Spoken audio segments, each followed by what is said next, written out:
Selamat sore pemirsa TVRI Sulawesi Selatan dimanapun Anda berada. Kita ketemu sore hari dalam dialog khusus. Kita akan berbicara terkait bagaimana upaya pencegahan dan juga upaya rehabilitasi bagi pecandu narkotika yang ada.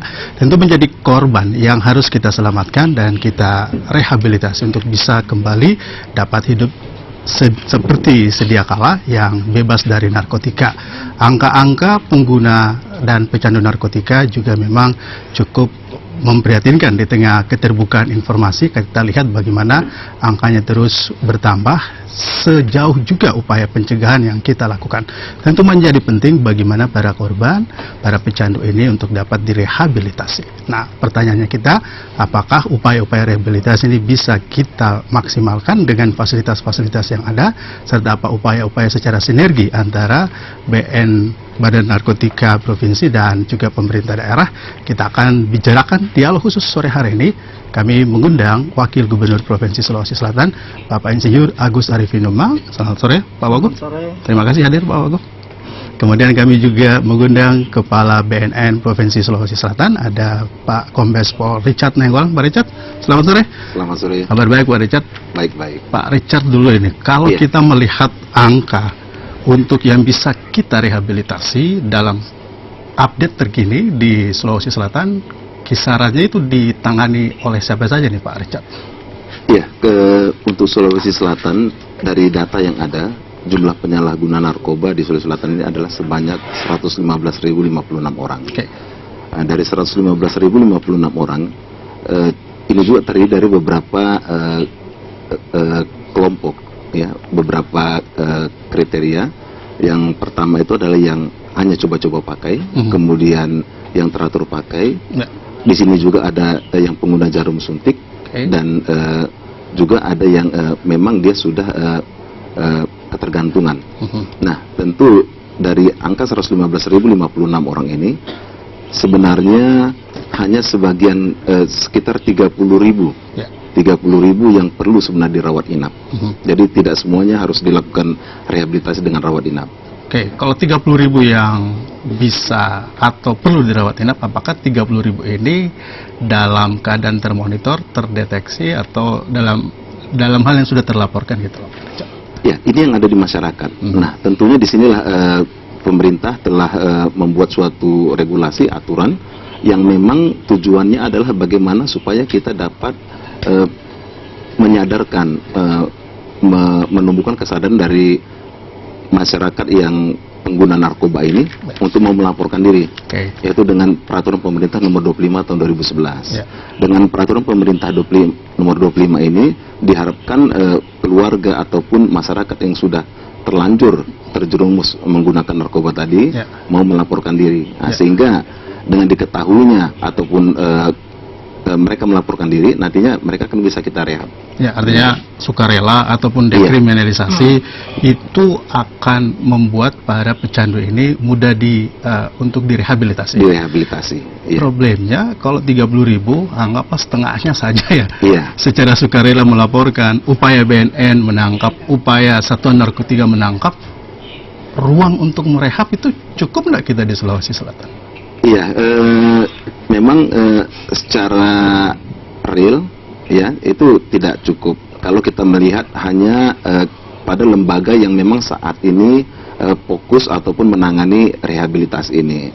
Memang disinilah perlu sebenarnya dari masyarakat, komponen masyarakat, kemudian juga termasuk juga pemerintah daerah. Nanti kita bagaimana memaksimalkan ataupun memberdayakan rumah sakit yang ada di Sulawesi Selatan ini, sehingga nanti apabila para pecandu ini sudah melaporkan diri dan siap untuk direhab, nah kita bisa mungkin menggunakan fasilitas-fasilitas kesehatan yang ada di daerah kita ini untuk bisa melakukan upaya rehabilitasi tadi terhadap mereka. Kita punya Badoka kan di sini.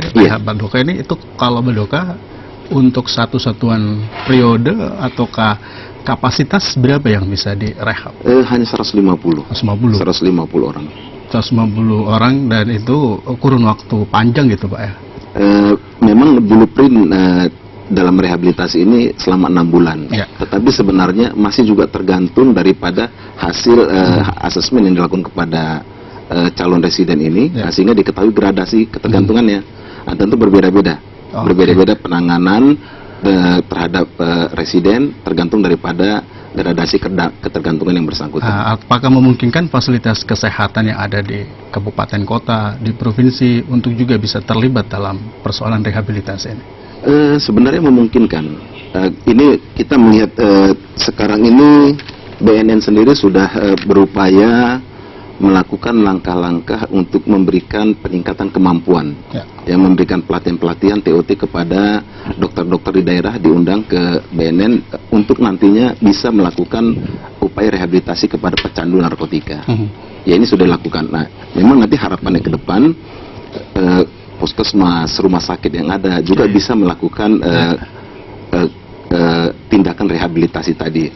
Dan ke depan sebenarnya BNN, tempat rehabilitasi BNN ini difokuskan kepada pecandu yang wajib, dalam hal ini compulsory, ya, yang wajib artinya terkait dengan hukum. Nah, itu nanti rencananya ditempatkan rehabilitasinya di tempat rehabilitasi milik BNN. Dan diharapkan nantinya yang voluntary, yang sukarela tadi, yang melaporkan diri secara sukarela pecandu ini, nantinya direhab di tempat rehabilitasi komponen masyarakat atau komponen pemerintah yang lainnya. Komponen masyarakat ada LSM, ada juga rumah sakit dan dikelola pemerintah daerah. Kebetulan ada Pak Wagub, kita tanya bagaimana kemungkinan itu Pak Wagub, karena kalau kita lihat misalnya Sulsel ini kan bagian dari provinsi terkemuka. Kalau melihat angka berarti menjadi bagian penting untuk memastikan SDM-SDM yang ada terbebas atau bisa direhabilitasi. Kebijakan pemerintah provinsi sendiri dalam mensupport seperti yang disampaikan Pak Richard, gimana itu Pak Wagub?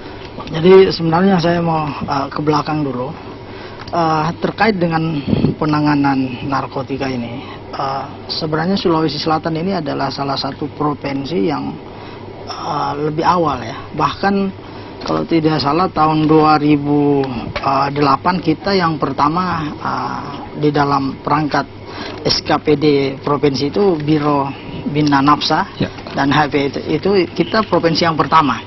Karena memang kita sudah mengantisipasi bahwa persoalan masalah narkotika dan HIV ini bukan persoalan di Sulawesi Selatan saja dan nasional, ini sudah masalah dunia. Oleh karena itu kita juga tentu bersyukur karena BNN ini telah menempatkan balai rehabilitasi pecandu narkotika di Sulawesi Selatan dan pemerintah provinsi ini telah memberikan dukungan dalam hal penyediaan lahan, sehingga itu bagian dari supporting kita, sehingga regulasi sudah ada, fasilitas, sehingga tempat rehabilitasi ini dibangun oleh BNN dan sekarang sudah ada di Badoka. Nah, tapi sebelum itu ada, kita juga punya rumah sakit, misalnya Labuan Baji. Di sana juga ada kamar khusus ya bagi mereka memang yang bukan lagi narkotika tapi yang sudah sampai ke HIV, itu ada di sana. Begitu juga sebelumnya ada di rumah sakit khusus Dadi, di situ juga ada. Nah, setelah ini tentu khusus Makassar saja menurut saya. Tapi yang sekarang yang sangat mengkhawatirkan kita adalah karena persoalan narkotika ini sudah sampai ke daerah-daerah. Ya, kita juga melihat kasus-kasus semakin meningkat dan peredaran itu kelihatannya Sulsel ini menjadi daerah transit ya. Ya, itu dalam tanda kutip. Kita tahu mungkin ini nanti Pak Richard selaku kepala BNN ya, BNP provinsi ini bisa lebih mengetahui data yang karena sudah beberapa kasus yang ini bandar-bandarnya juga jadi memang di samping kita nampaknya daerah kita dilihat pas yang tumpuk ya nah itu yang ini. Jadi menurut saya di samping tugas pemerintah BNN, kita juga berharap masyarakat ini lebih menjaga lingkungannya, terutama mungkin lingkungan keluarga ya. Kita tidak bisa menyerahkan sepenuhnya ke pemerintah dan polisi untuk mengurus ini, tetapi dari lingkup terkecil rumah tangga mungkin memperhatikan anak-anaknya ya. Nah, sehingga memang tema kali ini terkait dengan kehidupan tanpa narkoba kan. Di hari anti narkotika internasional ya, hari ini kan tanggal 26 kalau tidak salah ya, kita akan peringati. Kita berharap bahwa tahun ini akan menjadi momentum ya untuk melibatkan melibatkan semua stakeholder, termasuk baik pemerintah kabupaten, masyarakat, dalam satuan terkecil keluarga, sehingga mereka bisa kalau mendapati ada gejala-gejala katakanlah keluarga ini, tolong dilaporkan ya. Ini kan yang kesulitan karena mereka kadang menyembunyikan, padahal gitu loh, keluarganya itu sudah harus direhab. Problemnya gitu loh Pak, begitu terbuka informasi kan kita harus siap-siap dengan fasilitas untuk rehabilitasi. Kalau tadi bahwa misalnya ada di ada di beberapa fasilitas kesehatan, kalau kita lihat kan lebih cenderung pada efek lanjutan narkotika yang HIV, ada voluntary consultant test dan lain sebagainya. Apakah secara umum hal yang dikhawatirkan seperti dampak narkotika yang angkanya semakin berpacu dengan waktu itu juga menjadi concern terhadap misalnya bagaimana itu minimalisir secara umum menjadi tanggung jawab seluruh kabupaten kota? Ini tanggung jawab kita semua, artinya baik provinsi, kabupaten kota, masyarakat, dalam arti luas, tokoh-tokoh masyarakat, tokoh agama. Ini kita harus secara masif bergerak untuk melakukan pencegahan, karena ini sangat sulit kalau dia akan eskalasinya tumbuh begitu terus ya. Dengan fasilitas yang ada kita bisa berharap bahwa ini bisa kita bisa tekan turun ya. Dan saya tentu berharap bahwa peringatan Hari Anti Narkotika Internasional yang jatuh tanggal 26 nanti ini kita bisa betul-betul memanfaatkannya sebagai momentum untuk membedah melakukan pencegahan melakukan sosialisasi penyuluhan bagaimana bahayanya ini ya. Dan kita sangat berharap bahwa peredaran ini bisa kita tekan, karena menurut data saya kurang jelas juga jumlahnya sekarang, tetapi informasi yang ada itu lapas kita itu banyak dipenuhi oleh kasus-kasus narkotika ini. Jadi bukan lagi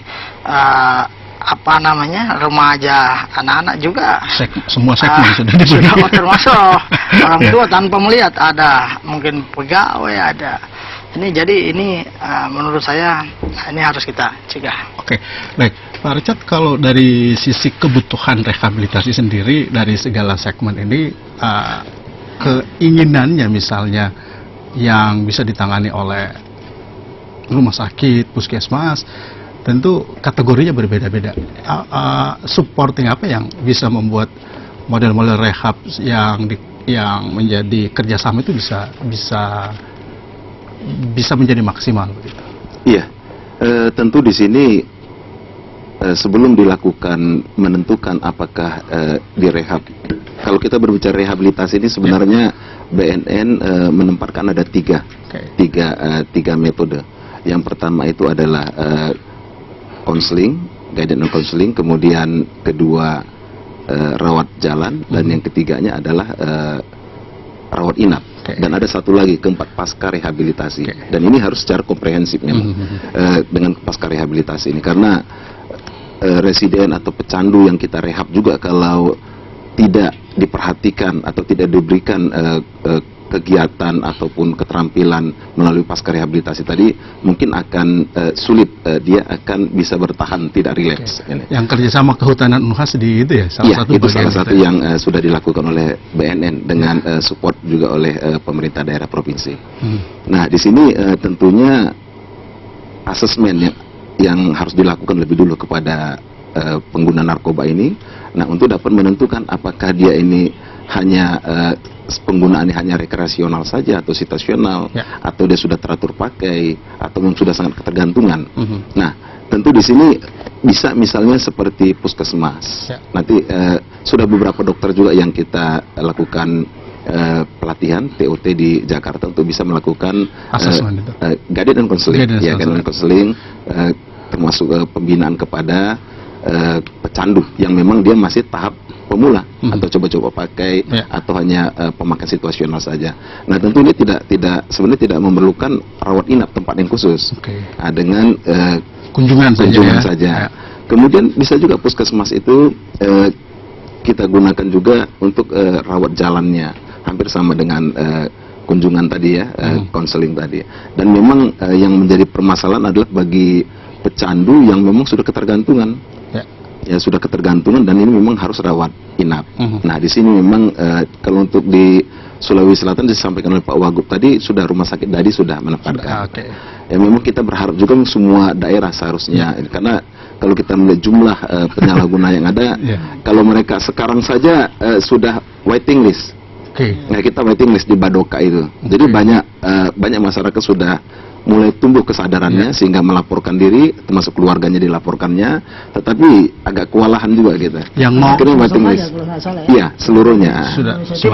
Yang mau in lebih banyak dibanding yang out ya. Iya. Karena di Badoka ini bukan hanya Sulawesi Selatan yang ditangani. Pusat kawasan timur, kalau bisa kita timur. Ya.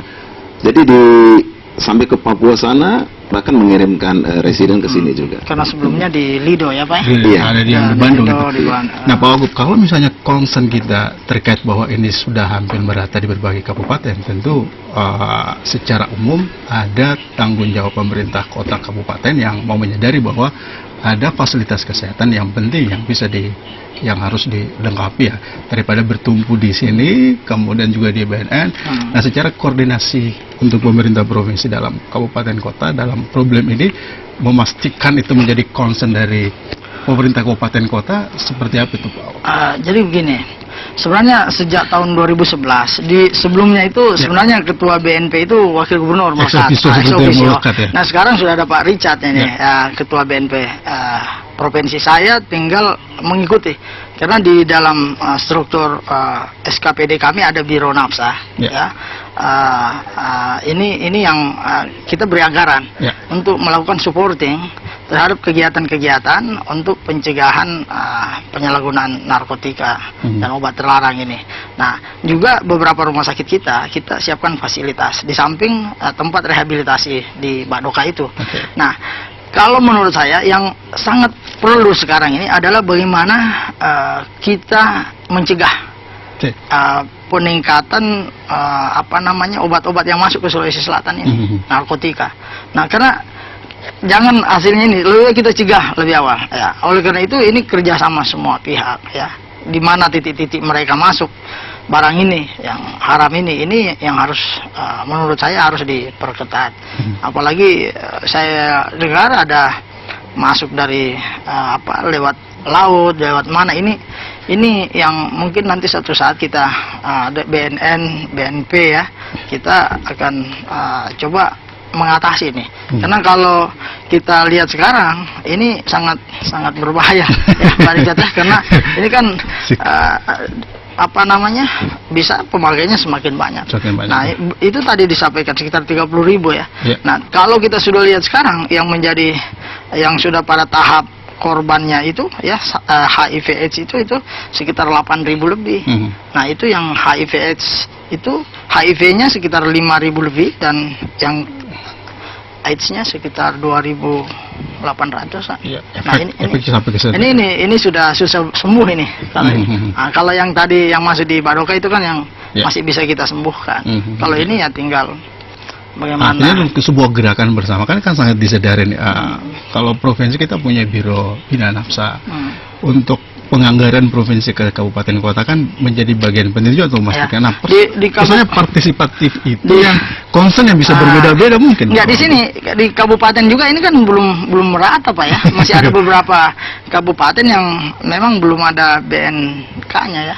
Nah itu kita sekarang meminta mereka supaya membentuk juga badan penanggulangan narkotika di kabupaten kota. Nah supaya penganggarannya itu bisa ada di sana.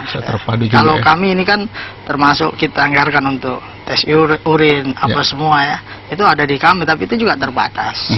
Jadi bisa saja kita ini ambil sampel di beberapa sekolah misalnya, termasuk pegawai ya. Nah itu biasa kami kerjasama dengan BNP untuk menentukan titik-titik di mana mereka bisa. Pernah ya tahun lalu kalau nggak salah ya, di beberapa kabupaten kita sama-sama suruh cek di sana. Oke, itu menjadi shock terapi juga ya, ngecek langsung. Kemarin kalau saya lihat Makassar bagus ya. Makassar bagus. Ya, hasilnya belum kita lihat. Tapi kita undang pemirsa untuk bisa bergabung bersama kita di 858587. Kita berbicara hari ini terkait dengan bagaimana upaya bersama rehabilitasi pecandu narkotika. Sudah ada yang bergabung, selamat sore. Halo. Halo. Assalamualaikum warahmatullahi wabarakatuh. Waalaikumsalam. Di Selatan, Bung Wahyudin Abu Bakar. Iya, dari siapa ini? Biasa langganan Bundalin. Oh, Bundalin. Silakan, singkat. Iya. Ya. Assalamualaikum Pak Wagub. Waalaikumsalam. Iya, gimana kabar Pak? Baik Bu. Pak Haji Insinyur Agus Arifin Nukman yang saya kasih dan saya banggakan. Oke, saya mau bertanya sama Pak Kombes Richard Nainggolan. Iya. Gini Pak, ini kalau rehabilitasi begini, ini apa lepas pidananya juga atau tidak Pak? Ya. Itu dia lepas pidananya atau setelah direhabilitasi pidananya berpisah dan nanti ikut juga atau ada hukum khusus ini orang pecandu narkoba ini Pak ya? Itu yang pertama. Yang kedua, kalau di Badoka itu Pak, kalau pasien yang rehabilitasi yang narkoba yang positif HIV dengan yang tidak dipisahkan tempatnya apa tidak Pak? Kayaknya itu aja pertanyaan saya. Bundalin, terima kasih Iya, makasih. sudah bergabung bersama kita di dialog khusus sore hari ini. Kita undang yang pemirsa yang lain bisa juga bergabung bersama-sama kita terkait dengan upaya rehabilitasi pecandu narkotika, dan menjadi penting karena data menunjukkan hal yang juga mengkhawatirkan. Halo, selamat sore. Halo. Sayang sekali terputus. Baik, Pak Richard dulu yang jawab ini. Tanya ke Pak Richard. Iya, terima kasih atas pertanyaannya nih Bu. Jadi untuk seseorang yang sudah tersangkut tindak pidana, nah di sini bisa dalam proses peradilan ini dia selama menjalani proses peradilan dia direhabilitasi, tetapi bukan berarti tanggung jawabnya untuk penegakan hukumnya dia hilang, tidak, tetap di proses hukum. Makanya di sini sudah ditandatangani peraturan bersama antara Menteri Kumham, kemudian Menteri Sosial, Menteri Kesehatan, Kapolri, dan juga Kepala BNN, termasuk juga Ketua Mahkamah Agung dan Jaksa Agung. Jadi dalam peraturan bersama itu ditentukan adanya dibentuknya tim asesmen terpadu, sehingga nanti apabila penyidik, apakah itu Polri ataupun BNN menangkap seseorang yang diduga menguasai ataupun menggunakan, menyalahgunakan ataupun mengedarkan narkotika, terhadap yang bersangkutan dilakukan asesmen terlebih dahulu sebelum dilakukan upaya hukum lebih lanjut. Nah, pelaksanaannya terhadap yang bersangkutan dilakukan asesmen secara hukum dulu. Asesmen hukum, nanti di sini lihat apakah yang bersangkutan ini pengedar atau tidak. Tapi kalau dia murni pengedar atau bandar, dia tidak akan lagi masuk ke asesmen medis, langsung masuk proses hukum. Tetapi kalau terindikasi dia juga sebagai pengguna, nah disinilah masuk asesmen terpadu tadi, termasuk medis. Nah, pada asesmen ini nanti dilihat apakah dia memang pengedar merangkap pengguna atau hanya pengguna saja. Nah, di sini juga nanti akan diklasifikasikan lagi. Kalau dia ternyata pengedar dan pengguna, nah diharapkan dia nanti dimasukkan ke lapas. Lapas, tapi selama menjalani proses hukuman ini atau proses peradilan ini, dia tetap dilakukan upaya rehabilitasi. Tetapi nanti apabila dia ternyata adalah pengguna murni, hanya pengguna saja, tidak terindikasi sebagai pengedar ataupun bandar, nah dia direhabilitasi di balai rehabilitasi. Nah, ini langkah upaya ini yang dilakukan adalah sebenarnya bagaimana kita untuk mengurangi ataupun mengurangi prevalensi penyalahguna ini. Karena ada yang perlu kita ketahui bahwa penyalahguna narkoba ini adalah dia ketergantungan fisik dan psikis. Nah, kalau hanya pemenjaraan saja, berarti hanya fisiknya saja. Psikisnya tidak sembuh. Psikisnya tidak. Berarti dia tetap juga menjadi pengguna narkoba. Walaupun dia di dalam lapas berbahaya sekarang loh Pak Richard. Jadi dia pengguna narkoba yang ada di lapas. Nah, makanya sekarang ini dengan peraturan bersama ini, nantinya mereka tetap harus disembuhkan. Berarti kalau medis sama kepolisian menakar asesmen dua ya, apakah memang ketergantungan ada? Kalau kepolisian ya dia bisa memberi analisa apakah dia pengedar atau cukup pengguna saja. Ya, di sini bukan hanya kepolisian, termasuk BNN, termasuk jaksa. BNN juga. Jadi tim ini terpadu. Oke. Ya, jadi ada tim asesmen terpadu. Nah, nanti setiap yang ditangkap jadi ditangani oleh tim asesmen terpadu. Ini kedepannya demikian. Oke, yang kedua tadi, yang kedua di Balai Rehabilitasi Badoka memang di sana tentu dilihat kalau dia sudah Badoka tidak merawat yang HIV sudah sampai ke sana. Ya? Hanya memang ketergantungan narkotika saja. Oke. Baik. Tadi menarik tadi Pak Wagub mendorong bahwa even kita misalnya mendorong upaya rehab karena kadung ada korban, tapi pencegahan ini yang paling penting. Pintu masuk barang narkotika. Bagaimana memastikan publik untuk mau menjauhi narkotika. Kita kan sudah gerakan P4GN seperti itu. Nah, sekarang bagaimana kalau kita lihat efektivitas P4GN ini dalam upaya tadi itu pencegahan itu loh Pak Richard? Iya, begini, penanganan narkoba ini tentu kita tidak boleh stagnan dalam satu metode. Artinya kita tetap harus melihat situasi perkembangan daripada narkoba ini. Di sini pencegahan itu saya sepakat, itu paling baik. Karena mencegah ini juga, karena kalau kita merehab juga tidak ada jaminan. Nah, ini perlu disampaikan juga. Tetap paling baik adalah pencegahan, mencegah tidak menggunakan. Karena siapapun yang sudah direhab itu tidak ada jaminan bahwa dia akan pulih 100% seumur hidup.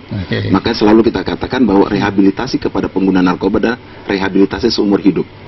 Jadi dia rehabnya seumur hidup, bukan hanya rehab 6 bulan saja. Kenapa seumur hidup? Walaupun dia sudah rehab selama 6 bulan, kalau dia setelah keluar kembali lagi dan ada kondisi situasi yang membuat dia secara psikis ingin kembali lagi, bisa kembali.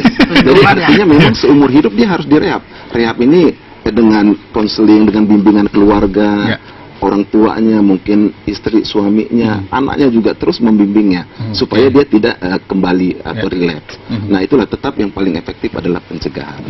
Nah, di sini juga pencegahan ini juga sebenarnya kalau kita katakan penegakan hukum termasuk tidak pencegahan. Itu salah satu juga bagian pencegahan.